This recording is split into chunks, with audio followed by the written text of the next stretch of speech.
Olá, minhas amigas, meus amigos queridos, sejam bem-vindos ao canal Espiritualidade e Vida. Nós estamos hoje gravando aqui essa live de hoje por conta dos compromissos dessa semana. Tivemos um imprevisto aí na terça-feira, outro imprevisto na quarta, ontem. Para evitar esse tipo de coisa, eu resolvi gravar essa live de hoje do nosso estudo do livro Nosso Lar. Então, sejam bem-vindas, sejam todos muito bem-vindos. Abram aí seu livro Nosso Lar no capítulo 44. Nós iniciamos esse capítulo do livro Nosso Lar chamado As Trevas. Lembrando que nós já estamos quase encerrando o nosso estudo do livro Nosso Lar.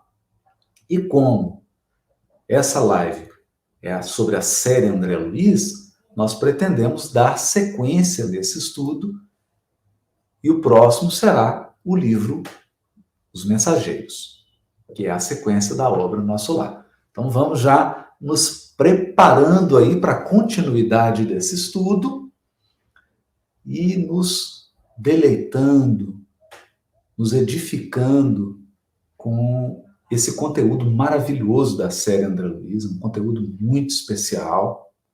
Nós temos aprendido muito, enormemente. No último episódio da série André Luiz, o livro Nosso Lar, nós lemos um capítulo sobre a associação de mentes. Quando mentes se reúnem e criam um grande movimento de construção, de edificação, seja para o bem, seja para o mal. Porque a força mental, ela é neutra e ela se expressa tanto para o bem quanto para o mal. E foi assim que Lísias concluiu o seu raciocínio nesse ensino para André Luiz. Ele disse assim: não há nisto mistério, é lei da vida, tanto nos esforços do bem como nos movimentos do mal, das reuniões de fraternidade, de esperança, de amor e de alegria, sairemos com a fraternidade, a esperança, o amor e a alegria de todos. O que ele está nos dizendo? Nós colhemos aquilo que estamos plantando. Então, se as pessoas se reúnem com esses objetivos de construir alegria, de construir o amor, o respeito, a fraternidade, de construir a esperança, é isso que elas vão colher. Se, por outro lado, os indivíduos se reúnem para a crítica, para o ataque, para o demérito do outro, para o ódio, para o cultivo da violência, é isso que eles vão colher, porque é isso que estão semeando. Mas a frase que nos chama mais atenção aqui, que está no parágrafo anterior, Lísias nos diz que os pensamentos se entrelaçam, formando núcleos de força viva, através dos quais cada um recebe seu quinhão de alegria ou sofrimento da vibração geral. Então, núcleos de força viva. Pensamento é matéria mental. O pensamento enquanto substância, não o ato de pensar. Quando o espírito pensa, ele vibra, ele modifica o fluido cósmico, ele absorve o fluido cósmico, modifica e gera a matéria mental, que é o pensamento. Esse pensamento é força viva da natureza. É força co-criadora. Força co-criadora. Então, o André Luiz disse assim: tem razão, exclamei comovido. Vejo nisso, igualmente, os princípios que regem a vida nos lares humanos. Quando há compreensão recíproca, vivemos na antecâmara da aventura celeste. E se permanecemos em desentendimento e maldade, temos o inferno vivo. Então veja, a família, o lar, como esse grande núcleo de forças vivas do pensamento. Então há pessoas que dentro do lar constroem um inferno, porque os pensamentos estão voltados para a maldade, para a agressão, para a crítica sistemática, para o ataque sistemático. E isso provoca discórdia, discussão, desentendimento, briga por qualquer coisa. Tudo é motivo para querela, para discussão, para conflito. E aí, o que colhe? Vivem no inferno. Né? Todos nós podemos criar esse tipo de clima no nosso lar, dentro da nossa própria casa. Por outro lado, se os pensamentos se associam na misericórdia, no perdão, na tolerância recíproca, na educação amorosa e cuidadosa, essas pessoas vão usufruir de uma felicidade, de uma aventura, daquele clima que só a empatia, só o respeito, só o amor, só a fraternidade conseguem proporcionar para qualquer pessoa. Né? Aí o Ulisses teve uma expressão de bom humor, confirmando a sorrir. Foi então que me lembrei de interpelá-lo sobre uma coisa que de algumas horas me torturava a mente. Então, André Luiz agora vai mudar de assunto. Ele está atormentado com um tema que surgiu na palestra do governador de nosso lar, e aquilo ficou martelando na cabeça dele, e ele está interessado nisso. E nós vamos ver que os temas estão conectados, mas isso daqui a pouco. Né? Referira-se o governador, quando nos dirigiu a palavra, aos círculos da terra, do umbral e das trevas. Mas, francamente, não tinha eu, até então, qualquer notícia deste último plano. Então, veja. Veja, são círculos. Isso é importante. São círculos vibratórios. Então, nós temos o círculo da crosta, que é um círculo, né? A Terra é um globo. Então, você tem uma crosta planetária que é um círculo. Né? Contíguo à crosta planetária, iniciando na crosta planetária e se estendendo às regiões do mundo espiritual, nós temos círculos que podem ser chamados de umbral.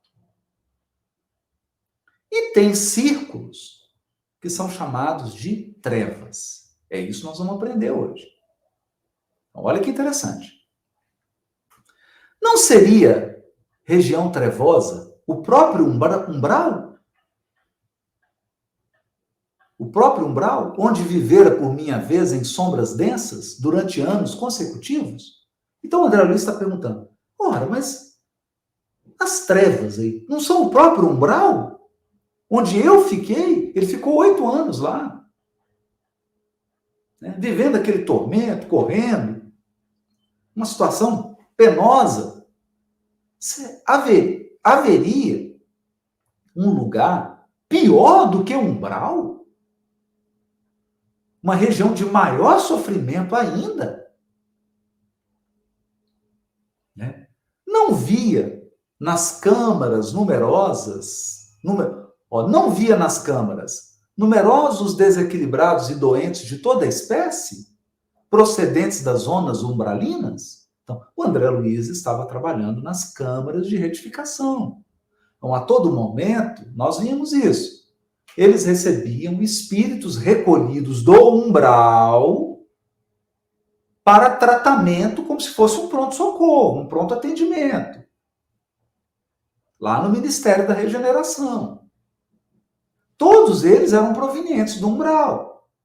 Ele nunca tinha tido contato com algum espírito proveniente das trevas. O que seria isso?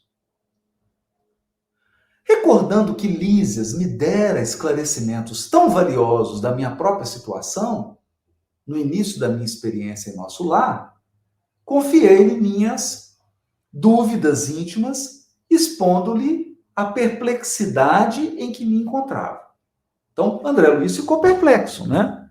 Ficou sem entender. Sem entender. Ele esboçou uma fisionomia bastante significativa e falou: chamamos trevas às regiões mais inferiores que conhecemos. Olha isso. Então, o que o Lísias está dizendo? Ó, umbral é uma região inferior, mas tem coisa pior. Tem coisa pior. Tem algo do ponto de vista vibratório, tem algo do ponto de vista da maldade, tem algo do ponto de vista do desequilíbrio, tem algo do ponto de vista da resistência dos espíritos, da malevolência, da teimosia, da impermeabilidade dos espíritos. Tem algo pior.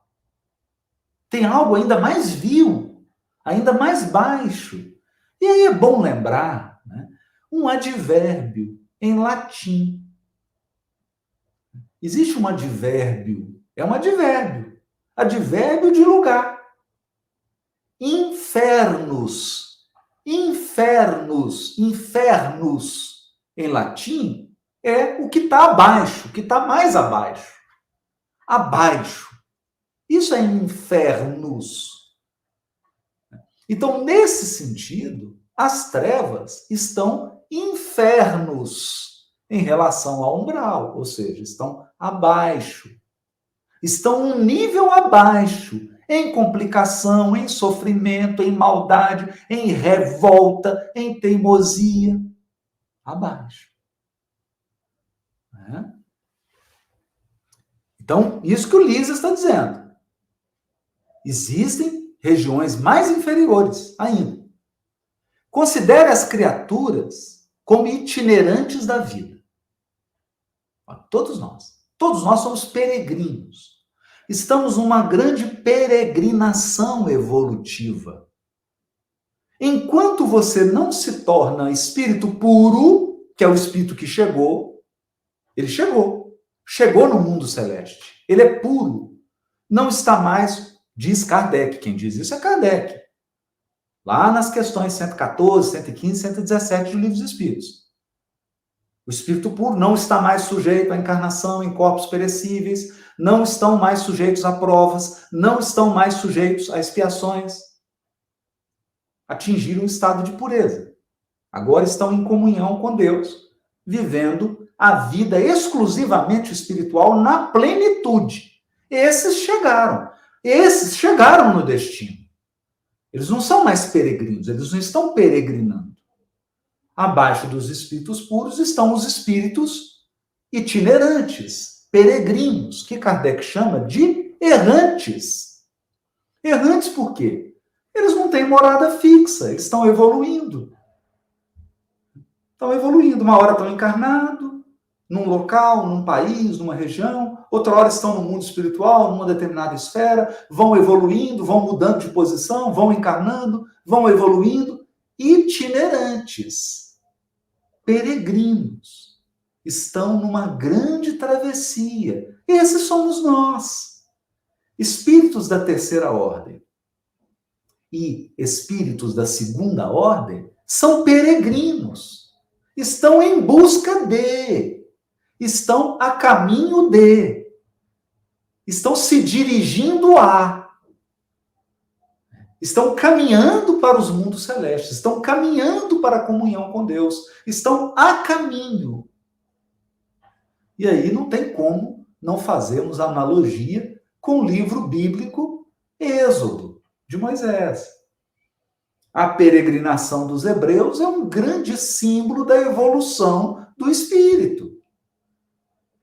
Da evolução do princípio inteligente, desde a criação até o momento que ele se torna espírito puro.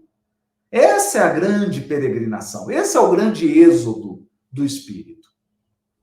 Então é isso que o Lisa está dizendo. Considere as criaturas como itinerantes da vida. Alguns poucos seguem resolutos, visando ao objetivo essencial da jornada. Então tem gente que está focada, tem um propósito, está caminhando célere na direção da pureza espiritual. São resolutos. Quem são eles? São os espíritos nobilíssimos, que descobriram a essência divina em si mesmos, marchando para o alvo sublime sem vacilações. Perceberam? Então são aqueles peregrinos que estão andando na frente e nada os detém. Nada. Nenhuma dificuldade, nenhuma tempestade, nenhuma ventania, nada. Estão resolutos, porque já compreenderam que são divinos. Já compreenderam que são portadores do gene da divindade. Já compreenderam que são co-criadores, dotados de livre-arbítrio para escolher o que é melhor para suas vidas. São co-criadores que têm nas mãos a argila para moldar o próprio destino. Esses são resolutos, são espíritos nobilíssimos. A maioria, no entanto, estaciona. Então, a maioria dos espíritos em evolução dá uma parada de vez em quando, estaciona. Temos, então, a multidão de almas que demoram séculos e séculos recapitulando experiências. Recapitulando por quê? Porque tem que ficar repetindo. Tem que ficar voltando atrás para corrigir o que foi feito. Voltando atrás. Os primeiros, quer dizer, aqueles espíritos nobilíssimos, resolutos, os primeiros seguem por linhas retas. Não é? Lembra aquela passagem lá de João Batista. Preparai o caminho do Senhor. O caminho no singular. Que é o caminho da retidão. É o caminho da pureza moral. É o caminho da verdade. Então, pureza moral, verdade, retidão, esse é o caminho. Esses estão indo em linha reta. A linha reta do amor e da sabedoria. Os segundos caminham descrevendo curvas. Perceberam? Então, a maioria vai, volta, para, repete, escolhe mal, tem que refazer, pratica o mal, tem que reparar o mal. Porque toda expiação é voltar atrás. Toda vez que nós estamos espiando, nós estamos refazendo, reescrevendo, corrigindo, reparando. E, portanto, andando em curvas, fazendo curvas. Nessa movimentação, repetindo marchas, olha isso, tendo que voltar em mesmos trajetos, no mesmo trecho. Fazem o mesmo trecho várias vezes, perceberam? É como se você andasse do quilômetro 100 ao quilômetro 150, aí você anda do 100 ao 150, aí você volta e tem que repetir de novo, do 100 ao 150. Depois você repete de novo, do 100 ao 150. Aí você repete de novo, até que alguém chega e fala, meu amigo, quando que você vai avançar para o 151, 152, quilômetro 200? Quando que você vai avançar? Você só está repetindo os mesmos caminhos. Isso é curva. Isso são as curvas. Então fica repetindo marchas e refazendo velhos esforços. Ficam à mercê de inúmeras vicissitudes, claro. Porque quanto mais você repete caminhos, quanto mais você paralisa, mais exposto a vicissitudes você fica. e vicissitudes necessárias, porque se você estivesse avançando, você não precisava passar por isso. Você não precisaria passar por essas vicissitudes. Você poderia seguir adiante. Assim é que muitos costumam perder-se em plena floresta da vida, perturbados no labirinto que tracejam para os próprios pés. Aliás, essa é uma metáfora bonita, essa metáfora da floresta, do caminho, porque Allan Kardec tem um texto que está no Obras Póstumas, chama O Caminho da Vida. O Caminho da Vida, em que ele compara esse processo de desencarnar e reencarnar, como reencarnar, entrar numa floresta. E cada vez que você reencarna, você vai conhecendo mais essa floresta, você vai ganhando mais experiência e você vai evitando círculos, vai evitando repetir experiências, vai ficando mais experiente, até que você chega na montanha e aí enxerga o vale inteiro, que é a situação dos espíritos puros. Né? Então, quem não se perde na floresta está caminhando resoluto, né? Não fica ali no labirinto, não fica perdido. Classificam-se aí os milhões de seres que perambulam no umbral. Então, quem está no umbral está perambulando. Teve uma encarnação pouco proveitosa, repetiu muito, gerou o mal, prejudicou os semelhantes e fica ali perambulando no umbral. Né? Outros, preferindo caminhar às escuras, pela preocupação egoística que os absorvem, costumam cair em precipícios, estacionando no fundo do abismo por tempo indeterminado. Compreendeu? Ele está perguntando. Compreendeu? Então, esses que caem no abismo são os que estão nas trevas. É quando o espírito quer deliberadamente praticar o mal. Ele não tem vergonha nenhuma de praticar o mal. Ele quer praticar o mal. Ele até faz propaganda do mal. Ele acha bonito fazer o mal. Ele se compraz na prática do mal. Esse está no precipício. Né? Então, esse não está perdido, não. Esse afundou de verdade. Não é definitiva a situação. Não é definitiva, mas é grave. É grave. Porque para você sair de um precipício, dá muito trabalho. Né? Sair de um precipício é muito trabalhoso. Dá muito trabalho. Né? As elucidações não poderiam ser mais claras. Sensibilizado, porém, com a extensão e a complexidade do assunto, ponderei. Entretanto, que me diz dessas quedas? Então, André Luiz ficou. Que me diz dessas quedas? Que é uma queda. Era para você estar caminhando, né? Era para estar caminhando tranquilo.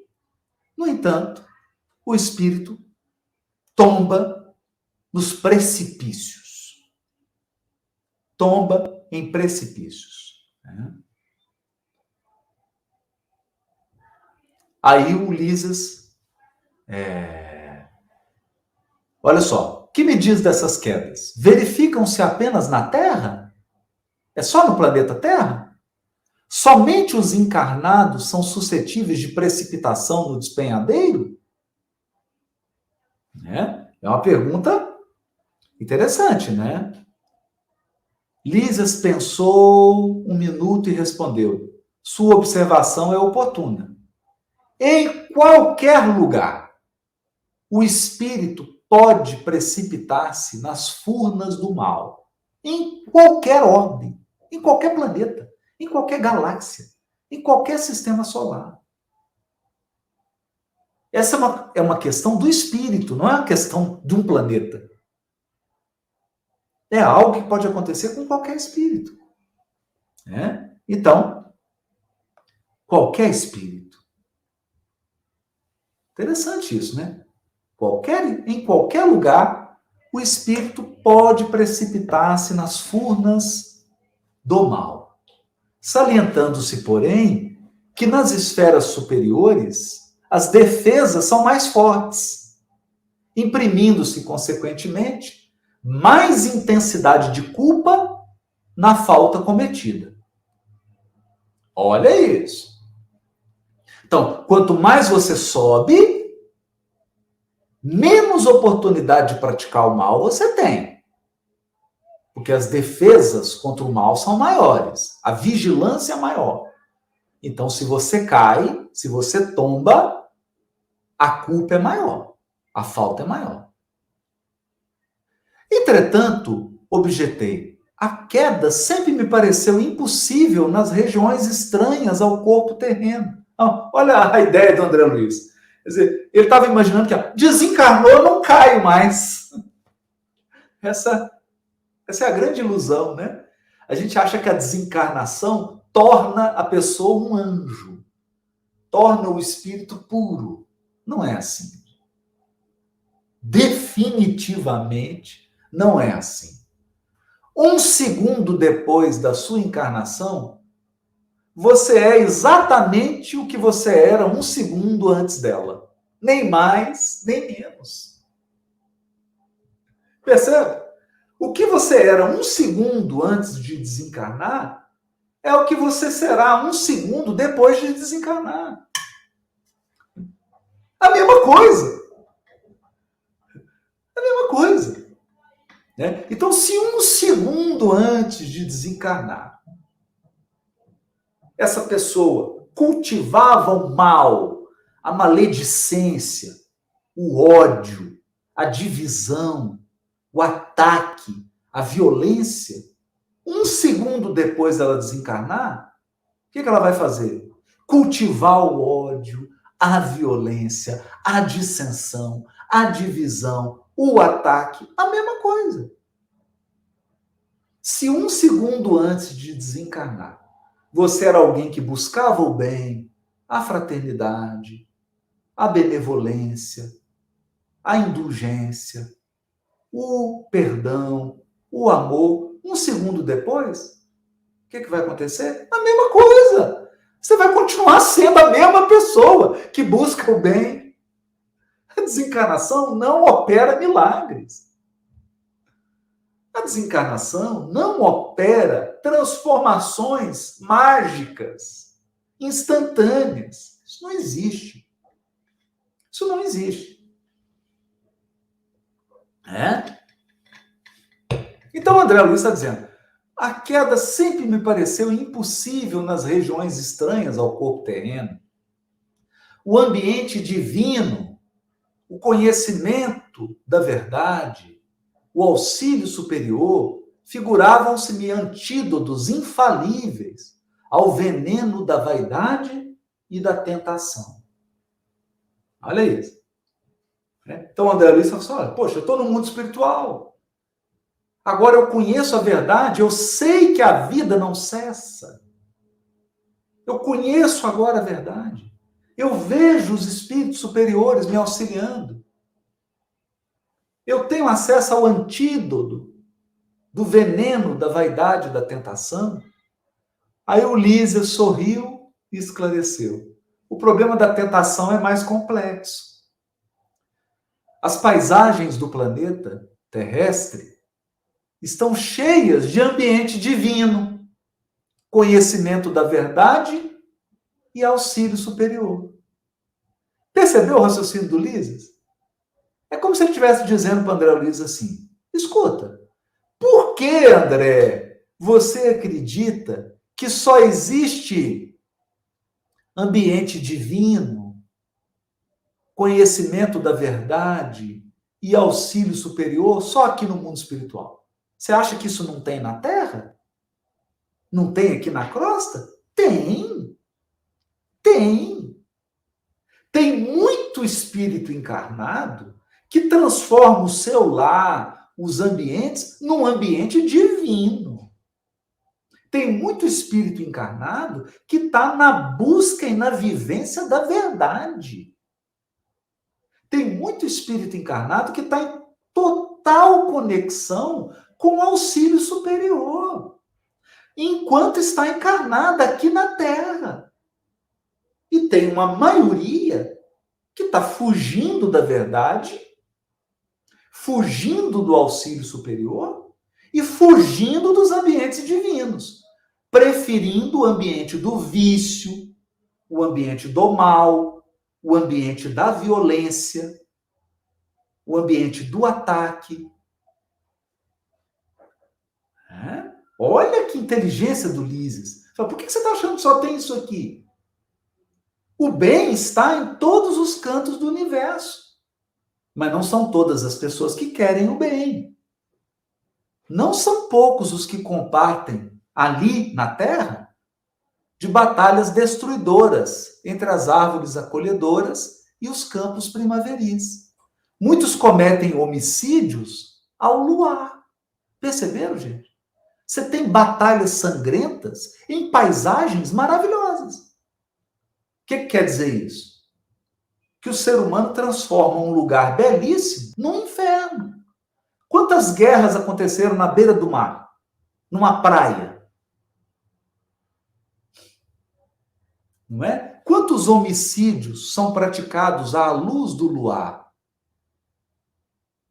Porque as pessoas são insensíveis à profunda sugestão das estrelas. Então, ao invés do indivíduo ir ali para apreciar o luar, apreciar as estrelas, ele vai ali para praticar homicídio, para roubar, para sequestrar. Né?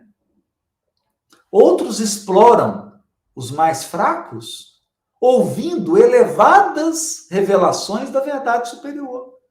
Quantas pessoas estão explorando num ambiente religioso? No ambiente religioso. Quantas pessoas estão cometendo mal dentro da casa espírita? Perseguindo, promovendo ódio, promovendo calúnia, promovendo crítica, isolando, dentro da casa espírita. Dentro da casa espírita. E pior, usando, às vezes, a codificação e os livros espíritas para praticar o mal, para atacar, para perseguir, para isolar pessoas, com intolerância religiosa, com fanatismo. Quantos fanáticos espíritas? Quantos espíritas intolerantes? Quantos espíritas gastam tempo para perseguir as pessoas? Para atacar? E dizem eles que é em nome da doutrina. Como? Como é que pode ser isso? É o que ele está falando. Então, mesmo ouvindo elevadas revelações da verdade superior, continuam praticando o mal. Não faltam na Terra paisagens e expressões essencialmente divinas. Então, gente, o divino está aqui. Nós temos expressões do divino aqui na crosta planetária. Você tem comovedoras expressões de fraternidade. Você tem paisagens na Terra que lembram os mundos celestes. A gente costuma dizer um pedacinho do céu na Terra. Não é isso? É isso. Aí o André Luiz ficou impactado. As palavras do enfermeiro calavam-me fundo no espírito. De fato, em geral, os guerreiros estimam a destruição na primavera e no estio. Claro. As pessoas começam a guerra na primavera, não é no inverno. Na maioria das vezes. Quando a natureza estende no solo e no firmamento maravilhas de cor, perfume e luz. Os latrocínios e homicídios são praticados de preferência à noite, quando a lua e as estrelas enchem o planeta de poesia divina. A maioria dos verdugos da humanidade constituem-se de homens eminentemente cultos. que desprezam a inspiração divina. Quem construiu as bombas nucleares? Pessoas ignorantes? Não. As maiores inteligências da ciência. Né? Quem que promoveu cruzada, inquisição? Religioso. Que ficava rezando, lendo a Bíblia e matando as pessoas. Como é que explica isso? Como que explica isso? Não tem explicação, né? Não tem explicação. Renovando minha concepção. Então, renovando minha concepção referente à queda espiritual, acrescentei. Contudo, Lísias, poderá você dar-me uma ideia da localização dessa zona de trevas? Olha que legal. Então, André Luiz tá bom, eu tô querendo um pouquinho mais de geografia, né? Me explica mais geograficamente. Se o umbral está ligado à mente humana, né? Se o umbral está ligado à mente humana, ou seja, o umbral está próximo da crosta planetária. O umbral começa na crosta. Por quê? Porque é aqui na crosta planetária, é aqui que a gente alimenta o umbral. Enquanto tiver homicídio na Terra, na crosta, terá umbral. Enquanto tiver roubo na crosta, tem umbral. Enquanto tiver gente agredindo, praticando violência contra outra, existe umbral. Enquanto tiver gente nas redes sociais atacando, estimulando violência, estimulando dissensão, atacando a moral dos outros, está gerando umbral. Então, o umbral é gerado pelos encarnados. Quem alimenta o umbral são os encarnados. O umbral começa na crosta. Então, quando você sai na rua aí, já é umbral. Às vezes, dentro da sua própria casa. Às vezes, as sombras do umbral entraram dentro do seu próprio lar. Você já está no umbral. Às vezes a pessoa pergunta, né? Nossa, será que quando eu desencarnar eu vou para o umbral? E às vezes o umbral já inundou o lar da pessoa. Por quê? Porque é um lar de ódio, de violência. É um lar que não há oração, não há busca da verdade, não há fraternidade, não há entendimento. Né? Da mesma maneira nas ruas. Não tem gente aí atirando nos outros, dando tiro por causa de briga de trânsito? Isso é o quê? É umbral. O umbral começou ali. Significa que o umbral já começou ali no trânsito. Eles já estão no umbral. Quando eles desencarnam, eles não vão para o umbral, não. Eles já estão no umbral. Eles continuam no umbral. Então, o umbral está ligado à mente humana. É a mente humana que alimenta o umbral. Mente humana no sentido de encarnados. O umbral começa na crosta planetária e é mantido pelos encarnados. Quem mantém o umbral são os encarnados. Isso o André Luiz já sabe. Agora, o que ele está perguntando são as trevas. Onde ficará semelhante lugar de sofrimento e pavor? Ora, o que o Lísias responde? Há esferas de vida em toda parte. Disse ele solícito. O vácuo sempre há de ser mera imagem literária. Ou seja, gente, não existe vazio na criação divina. Você está olhando aí para cima, está achando que tem vazio? Não existe vazio. É uma mera imagem literária. Em tudo há energias viventes e cada espécie de seres funciona em determinada zona da vida. É um multiverso. Isso é o multiverso. Isso é o multiverso. as diversas dimensões espirituais que interagem com a dimensão corporal. Isso é o multiverso. Né? Universos paralelos dentro do outro. Um dentro do outro. Não tem vácuo, não tem espaço vazio. O que diferencia um do outro são o padrão de energia, o padrão vibratório, o padrão das mentes. Esse é o multiverso.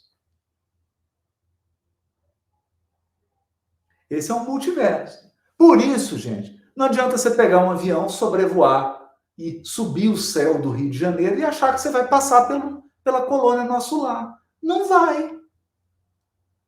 Você vai atravessar a atmosfera, se tiver um foguete, você sai de órbita e não encontra Nosso Lar. Por quê? Porque é outro padrão vibratório, é um multiverso. Naquele espaço aéreo do Rio de Janeiro, tem um outro ambiente, numa outra vibração, onde está a colônia Nosso Lar. São esferas espirituais, sobrepostas. Elas estão sobrepostas, ocupando o mesmo espaço. Por que ocupam o mesmo espaço? Porque é matéria diferente. A mesma matéria não ocupa o mesmo espaço. Não é isso?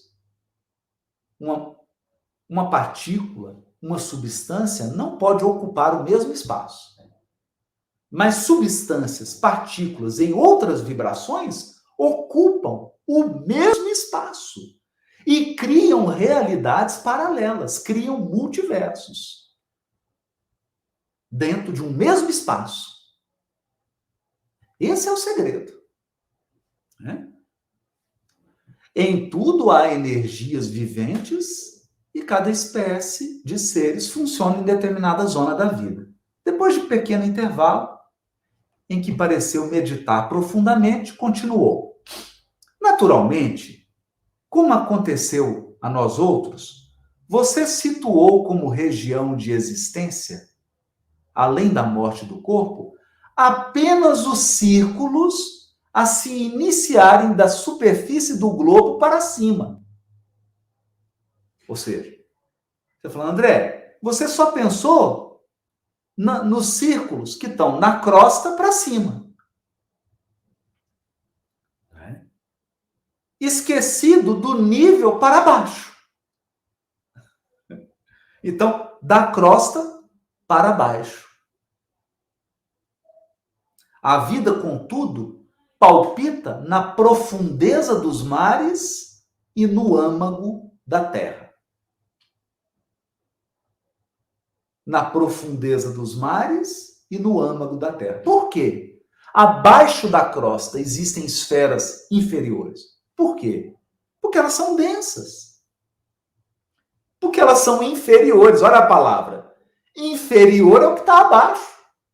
Infernos, em latim, é o que está abaixo. Por isso que está abaixo. Não é? Então, na profundeza dos mares e na profundeza da terra, no âmago da terra. É o inferno mesmo, literalmente, o que está abaixo. Além disso, há princípios de gravitação para o espírito, como se dá com os corpos materiais. Quanto mais pesado espiritualmente, mais atraído para o núcleo da Terra. Esse é o princípio da gravidade. Quanto mais denso, mais atraído para o âmago da Terra. A Terra não é somente o campo que podemos ferir ou menosprezar a nosso bel prazer. É organização viva, possuidora de certas leis que nos escravizarão ou nos libertarão, segundo nossas obras. Não é segundo as nossas palestras, não, hein? É segundo as nossas obras. É claro que a alma esmagada de culpas não poderá subir à tona do lago maravilhoso da vida. Ou seja, estão mergulhadas na treva. Resumindo, devo lembrar que as aves livres ascendem às alturas, As que se embaraçam no cipoal sentem-se tolhidas no voo. E as que se prendem a peso considerável são meras escravas do desconhecido. Percebe? Olha isso. Olha isso. É? Então, é um princípio de gravidade. De gravidade. Não tem espaço vazio, não tem vácuo, tem várias dimensões, vários multiversos. Na Terra você tem várias dimensões, né? Não é essa ideia de multiverso, gente, que tem a Terra 1, a Terra 2, a Terra 3, a Terra 4. Isso é fantasia. Isso é fantasia. É uma Terra com várias esferas, com várias dimensões, desde o mais inferior ao mais superior. Essa é a ideia. Lísias, porém, não precisaria fazer-me essa pergunta. Avaliei de pronto o quadro imenso de lutas purificadoras a desenhar-se ante meus olhos espirituais nas zonas mais baixas da existência. Como alguém que precisa ponderar bastante para exprimir-se, o companheiro pensou e pensou e concluiu. Por que ele tem que ponderar, gente? Porque é muito comum, quando nós vamos falar das trevas, nós misturarmos a nossa fala com ódio, com preconceito, com desrespeito. Não podemos. Não podemos. O Criador, na sua bondade, na sua sabedoria, destina um lugar para cada tipo de ser. Ser dotado de livre-arbítrio. As suas escolhas te levam a viver no ambiente mais adequado ao seu mundo íntimo. Isso é misericórdia. Por isso não podemos atacar as trevas. Lá é o ambiente adequado para quem está vibrando o mal. Para quem está vibrando no mal, lá é o ambiente mais adequado. Por que você vai atacar? É providência divina. Então o Lísias está ponderando para que na fala dele não haja preconceito, não haja ataque, não haja qualquer tipo de censura, porque tudo faz parte da obra divina. Cada um vive no lugar adequado às suas obras. E é o que ele vai falar. Qual acontece a nós outros que trazemos em nosso íntimo o superior e o inferior? Também o planeta traz em si expressões altas e baixas, com que corrige o culpado e dá passagem ao triunfador para a vida eterna. Você sabe, como médico humano, que há elementos no cérebro do homem que lhe presidem o senso diretivo. Hoje, porém, reconhece que esses elementos não são propriamente físicos, e sim espirituais, na essência. Quem estime viver exclusivamente nas sombras, embotará o sentido divino da direção. A bússola interior. Olha, o sentido divino da direção. O que é isso? Sentido divino da direção. A nossa bússola interior. A nossa bússola divina. Se você embotar essa bússola, você perde o rumo e afunda. Afunda. Não será demais, portanto, que se precipite nas trevas, porque o abismo atrai o abismo. E cada um de nós chegará ao local para onde esteja dirigindo os próprios passos. Você sempre vai chegar no lugar para onde você está se dirigindo. Claro. Se eu começo a caminhar numa direção e continuo caminhando, eu vou chegar no destino. Se eu estou caminhando na direção do mal, eu vou encontrar o mal nas suas expressões mais horrorosas, nas suas expressões mais intensas. eu estou caminhando naquela direção. Né? E assim termina esse capítulo 44, que é maravilhoso, gente. Esse capítulo é aquele que a gente tem que ler 3, 4, 5 vezes. Um capítulo extraordinário. Incrível mesmo, incrível. Vale a pena ler muitas vezes. Né? Tem muitas lições aí, e ao longo do nosso estudo da série André Luiz, esse tema vai ser retomado. E é bom que a gente lembre dessas lições aí do capítulo 44, As Trevas. Pessoal, um abraço para todos, uma boa noite, muita paz para todos. Né? Eu peço desculpa por ter gravado aqui, não ser ao vivo, por conta dessa semana mais compromissada, né? Mais cheia de compromisso. Mas semana que vem nós estamos ao vivo aqui, no nosso horário normal, terça, quarta e quinta, 19 horas, e eu aguardo vocês. Fiquem com Deus, um excelente final de semana para todos nós.